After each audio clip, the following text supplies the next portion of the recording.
pada Los Julius.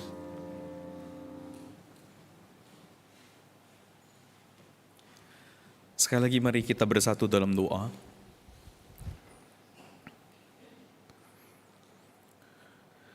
Kami rindu ya Tuhan bahwa Engkau adalah Allah yang selalu menuntun akan kehidupan setiap kami. Bahkan hari ini kami rindu sekali lagi biar tuntunan Tuhan menjadi nyata di dalam kehidupan kami, mengarahkan setiap kami, membimbing kami, menasehati kami. Bahkan kalau perlu Tuhan mengharuskan kami berubah, bertransformasi, kami juga rindu melakukannya. Karena itu ya Tuhan, persiapkanlah hati kami, biarlah hati kami seperti tanah yang subur, dapat ditaburi benih firman Tuhan.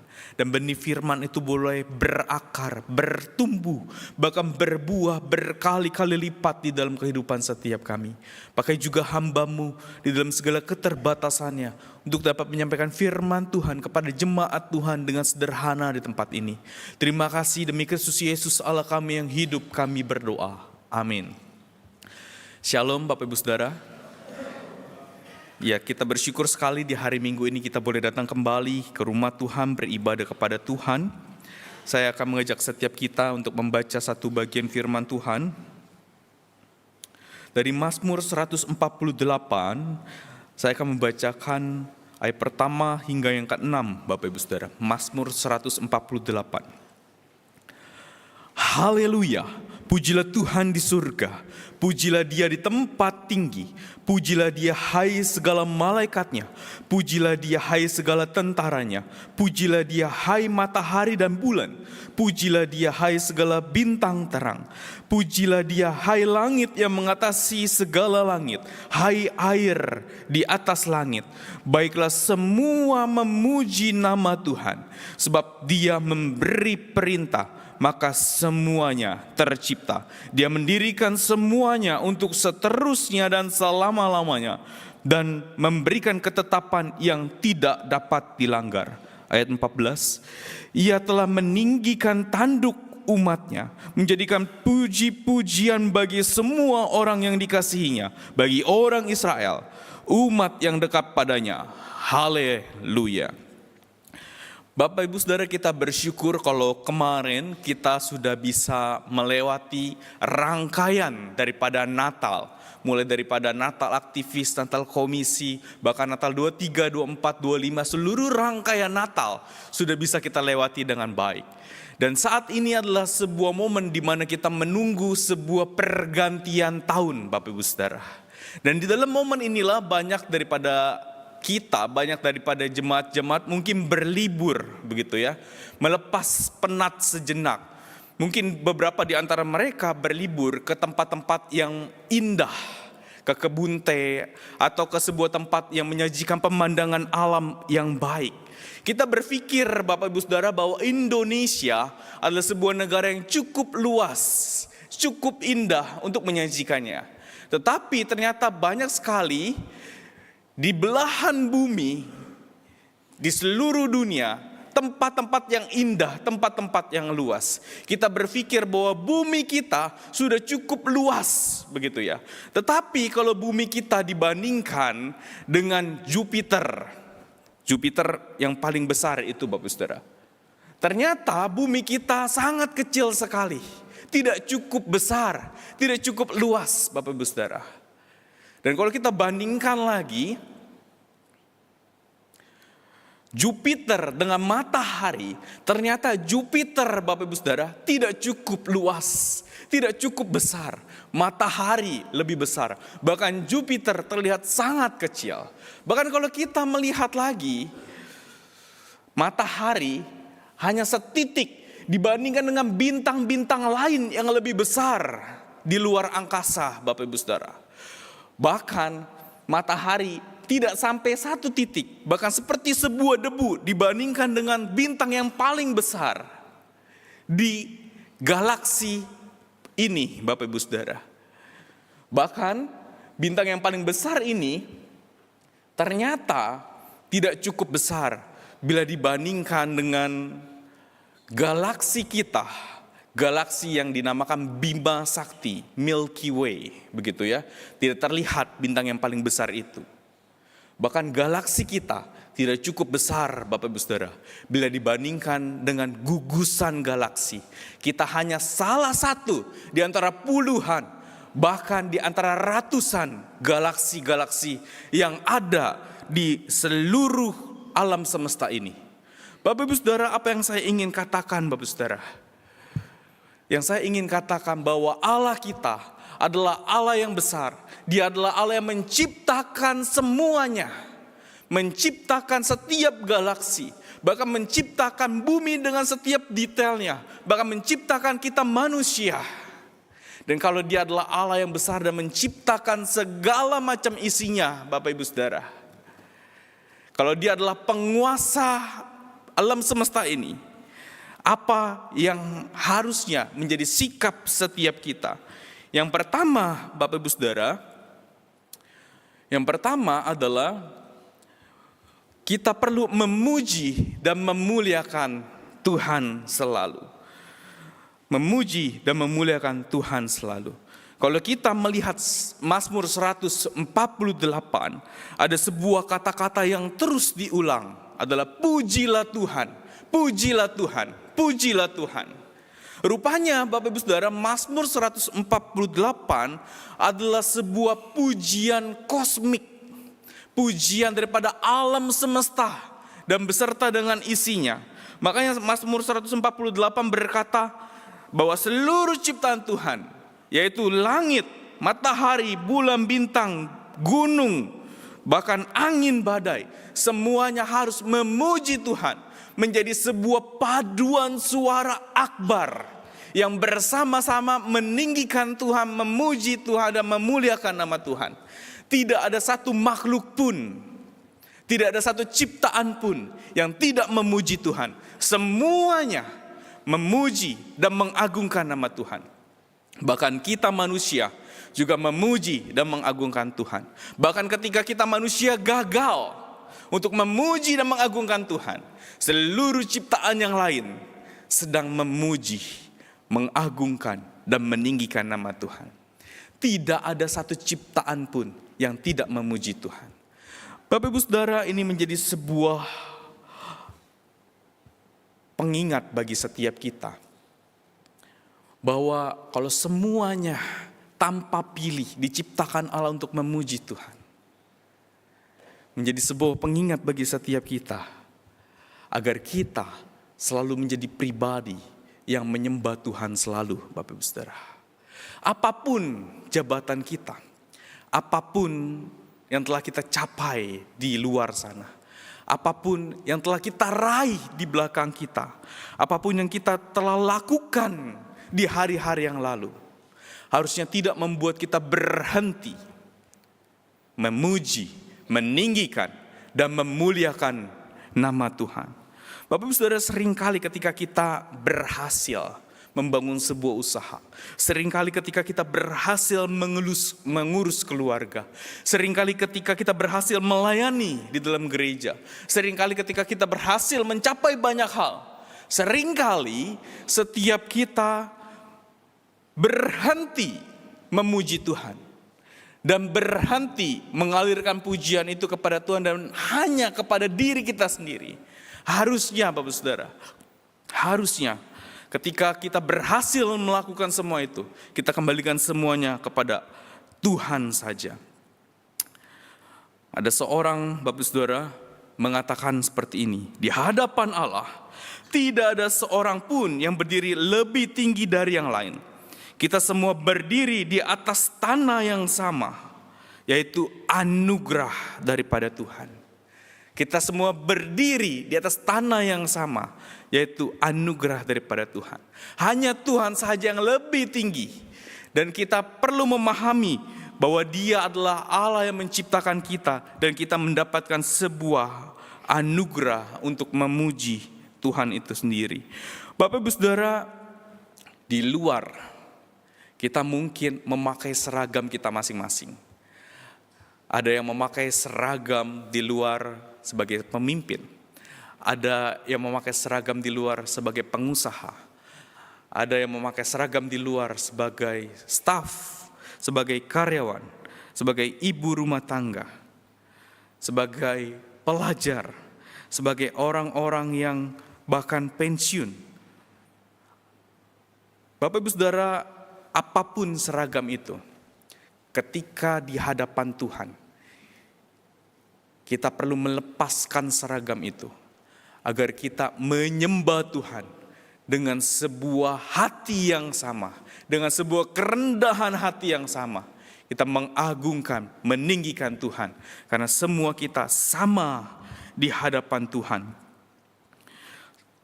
Bapak Ibu Saudara, Mazmur 148, kalau kita melihat secara detail, Bapak Saudara, itu menunjukkan beberapa hal mengapa kita harus memuji Tuhan. Yang pertama, kalau kita memperhatikan ayat yang kelima, Bapak Ibu Saudara, dikatakan baiklah semua memuji nama Tuhan sebab Dia memberi perintah maka semuanya tercipta. Yang pertama, bahwa Dia adalah Allah yang mencipta, Bapak Ibu Saudara. Allah yang mencipta. Tadi sudah kita bahas sebagian. Pencipta adalah pribadi yang kita harus berikan rasa syukur dan hormat tertinggi di dalam kehidupan setiap kita, Bapak Ibu Saudara. Karena tanpa pencipta, tanpa kita diciptakan, kita tidak mungkin ada hari ini. Kita tidak mungkin ada saat ini, Bapak Ibu Saudara. Karena itu pencipta harus kita berikan hormat setinggi-tingginya, seagung-agungnya. Bapak Ibu Saudara, ketika kita memberikan pujian dan hormat kepada Allah kita, ketika kita memuliakan namanya, itu tidak menambah kemuliaannya. Bahkan ketika kita juga diam, tidak memuliakan Tuhan, itu tidak mengurangi kemuliaannya. Dia adalah Allah yang layak untuk dipuji dan tinggikan karena memang Dia layak. Bukan karena kita puji maka kemuliaannya bertambah atau berkurang. Tidak, Bapak Saudara. Kalau kita punya satu barang yang sangat-sangat bagus begitu ya, emas yang berkilau. Kalau kita punya emas yang berkilau, Bapak Saudara, lalu kita puji emas itu. Kita bilang bagus emas ini. Emas ini layak menjadi emas nomor 1 di dunia. Nilai daripada emas itu, Bapak Saudara, tidak bertambah sedikit pun. Bahkan kalau kita jelekan emas itu, bahkan kalau kita kemudian taruh itu di tempat yang kotor, nilai emas itu juga tidak berkurang. Demikianlah dengan Allah. Kita memuji Dia, tetapi kita tidak menaikkan satu hasta pun kemuliaan pada dirinya.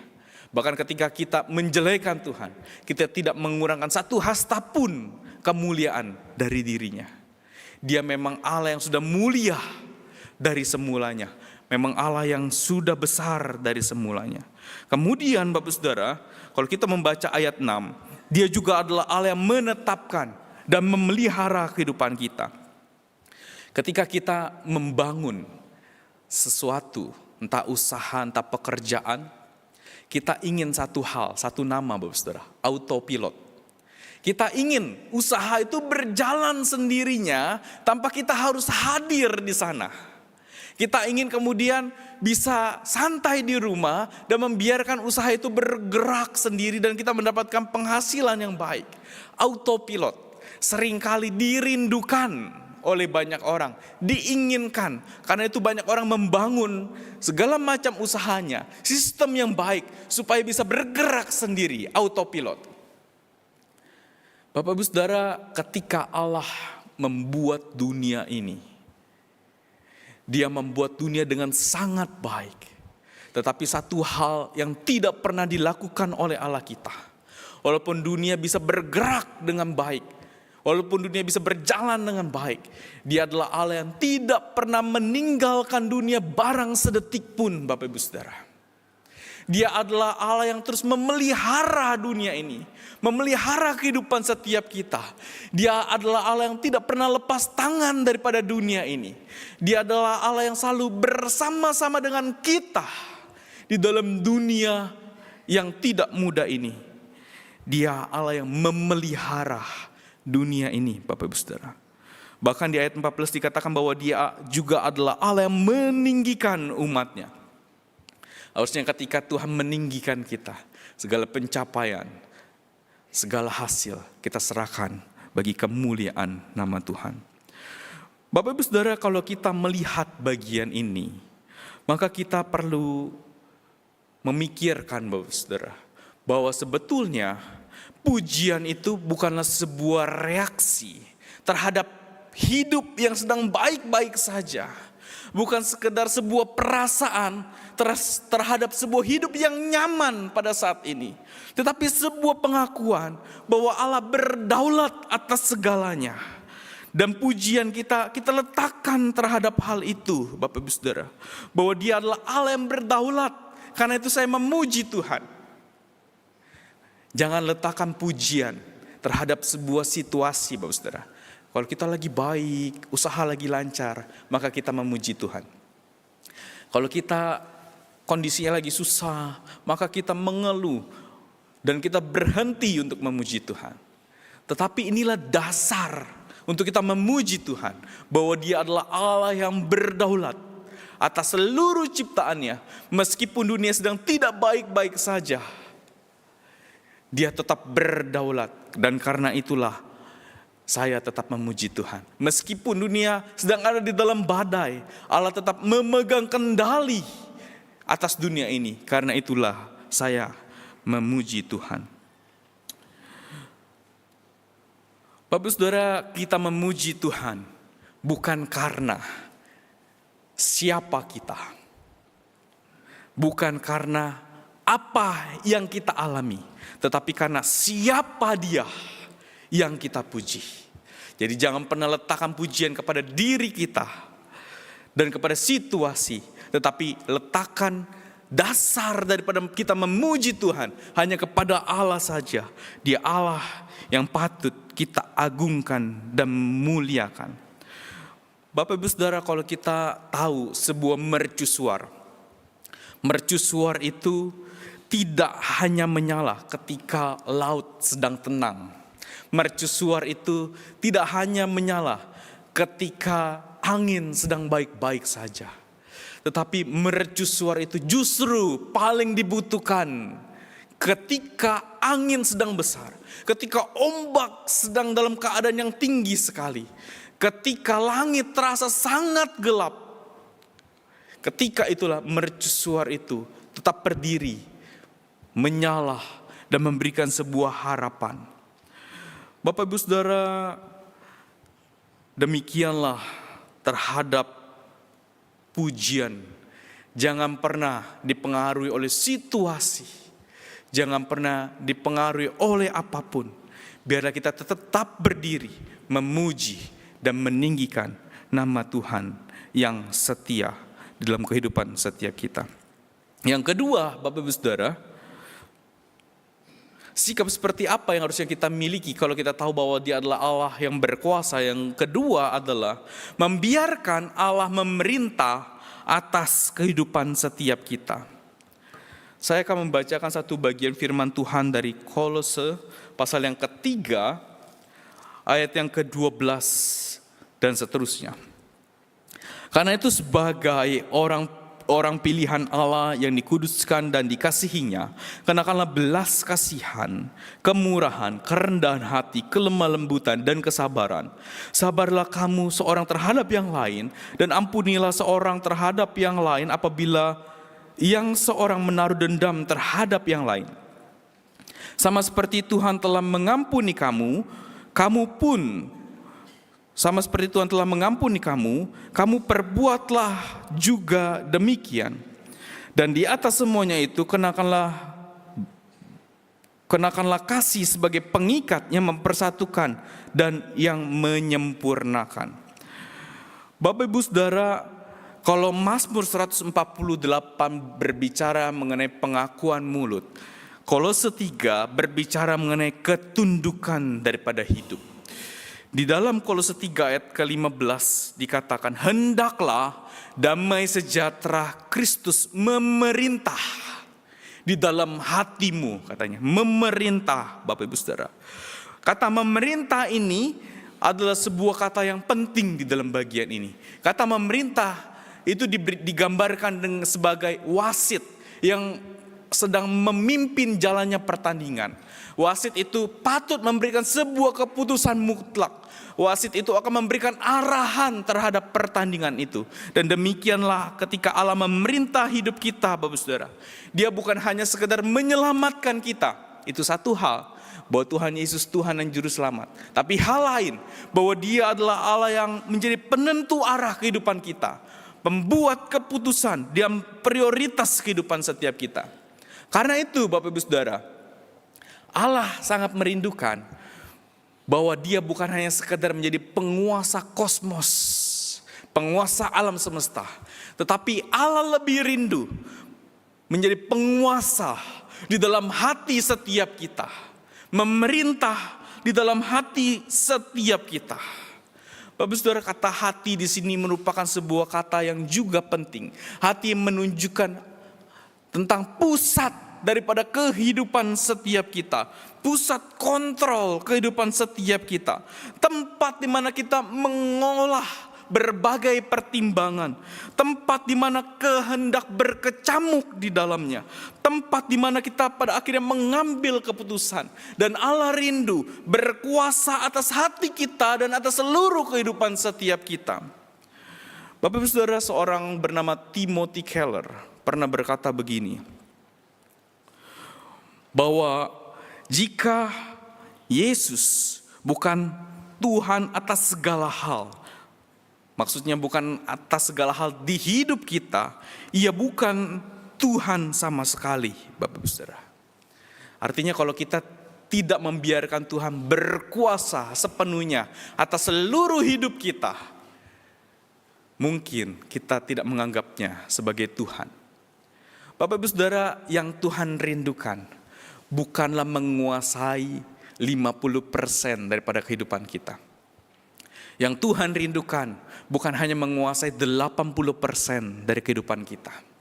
Bahkan bukan 99,9% dari kehidupan kita. Allah merindukan memerintah 100% di hati kita, di seluruh kehidupan kita. Dia merindukan memerintah sepenuhnya di dalam kehidupan kita. Bapak Ibu Saudara, ada sebuah kisah yang pernah saya dengar daripada seorang hamba Tuhan. Kisah ini bukan kisah nyata, Bapak Saudara. Namun kisah ini memiliki sebuah makna yang mendalam. Satu kali Bapak Saudara, ada seorang yang tinggal di sebuah rumah yang cukup besar. Rumah ini Bapak Ibu Saudara punya 10 kamar. Besar rumahnya, begitu ya, 10 kamar. Bapak Ibu Saudara, di dalam rumah ini, orang ini tinggal sendirian. Di malam hari dia mengunci pintu, lalu kemudian tertidur. Di tengah malam Bapak Ibu Saudara, ada yang mengetuk pintu rumahnya.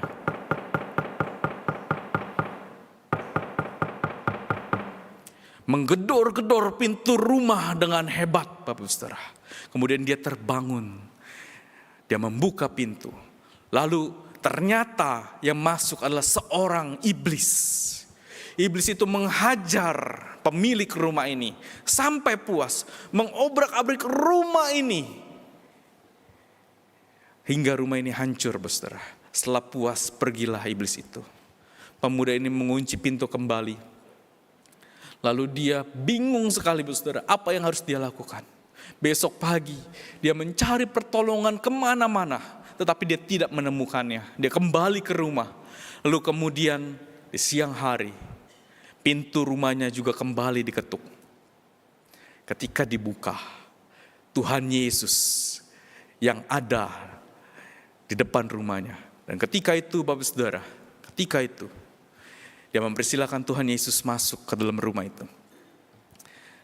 Dan dia berkata kepada Tuhan Yesus, Tuhan Yesus, rumah saya ada 10 kamar. Saya berikan 1 kamar kepada Tuhan Yesus.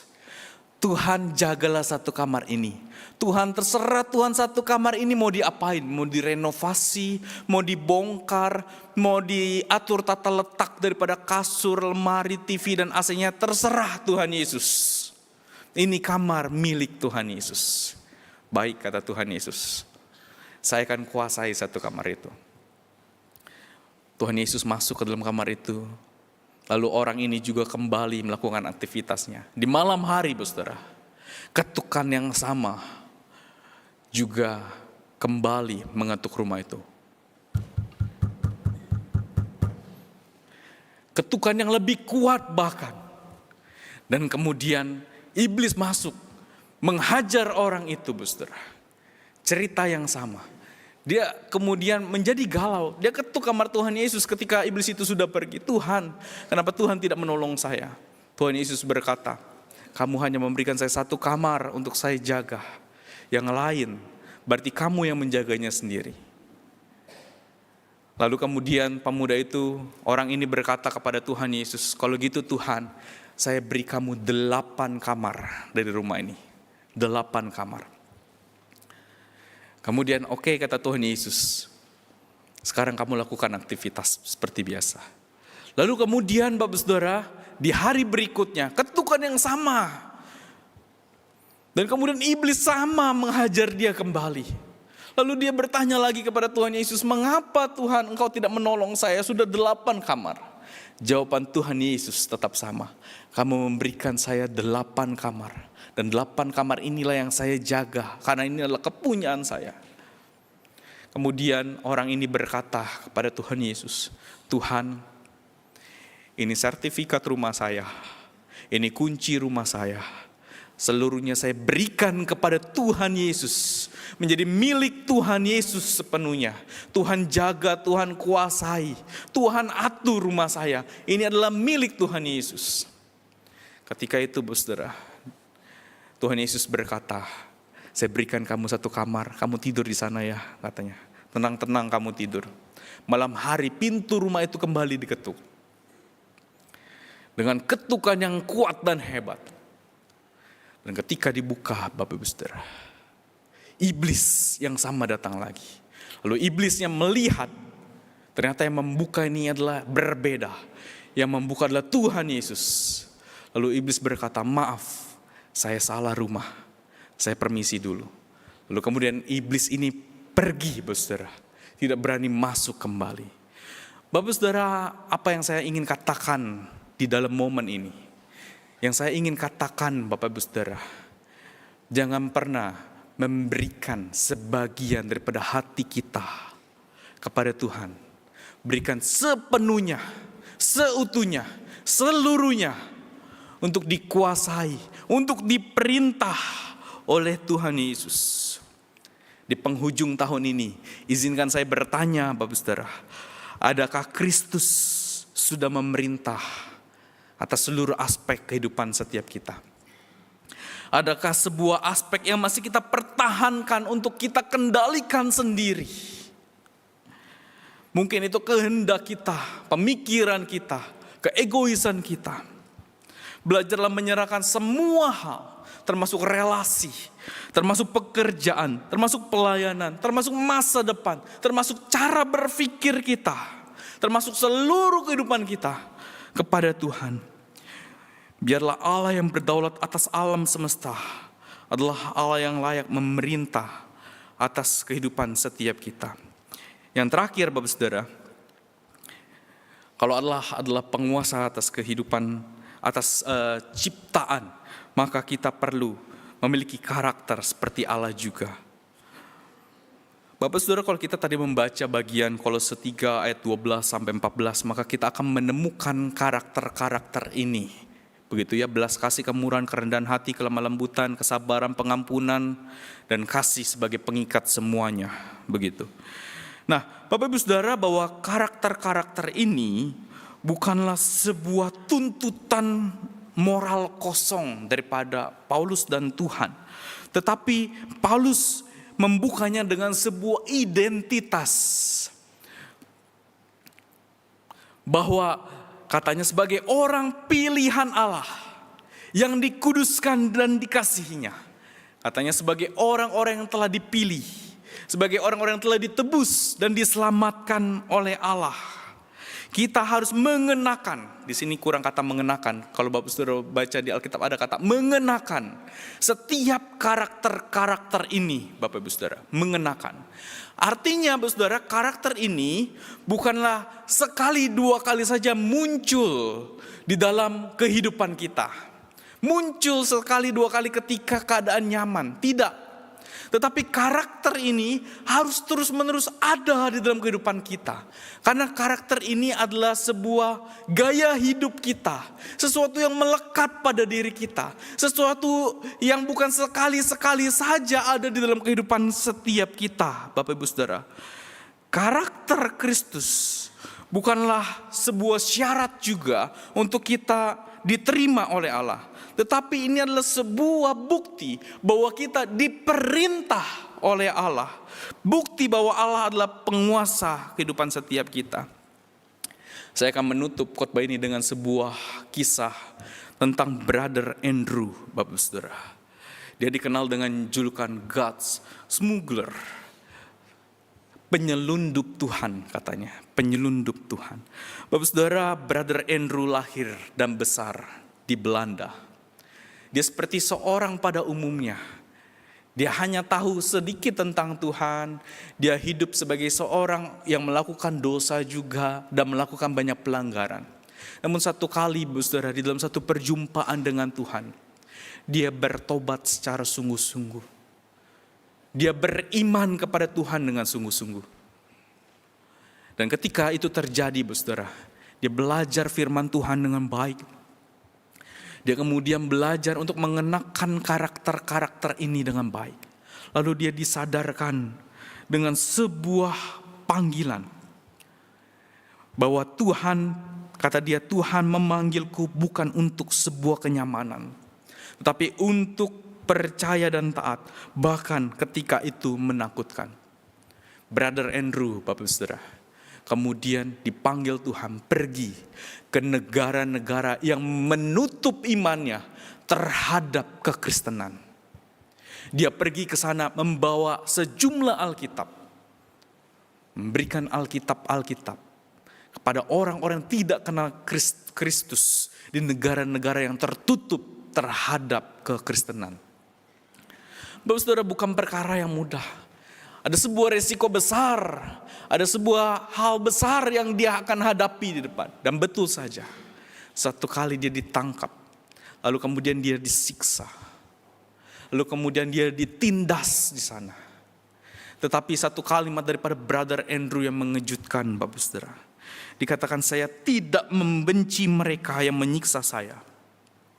Mereka adalah orang-orang yang juga harus dikasihi oleh Tuhan. Bapak Saudara, seorang yang mengalami penyiksaan, tetapi dia memiliki karakter Kristus. Karakter itu tidak kemudian dilepaskan dari dirinya. Terus dikenakan di dalam dirinya. Tidak dilupakan dan diabaikan. Bapak Saudara, inilah Brother Andrew, Bapak Saudara. Dan kita belajar dari dia bahwa karakter Kristus harus memerintah di dalam hati kita. Sama seperti Brother Andrew. Kita juga dipanggil untuk menunjukkan kasih meskipun sulit. Menunjukkan pengampunan meskipun disakiti. Menunjukkan kesabaran meskipun dunia menekan. Dan biarlah Tuhan menolong setiap kita mengenakan karakter ini di dalam kehidupan kita hari lepas hari. Mari kita bersatu dalam doa.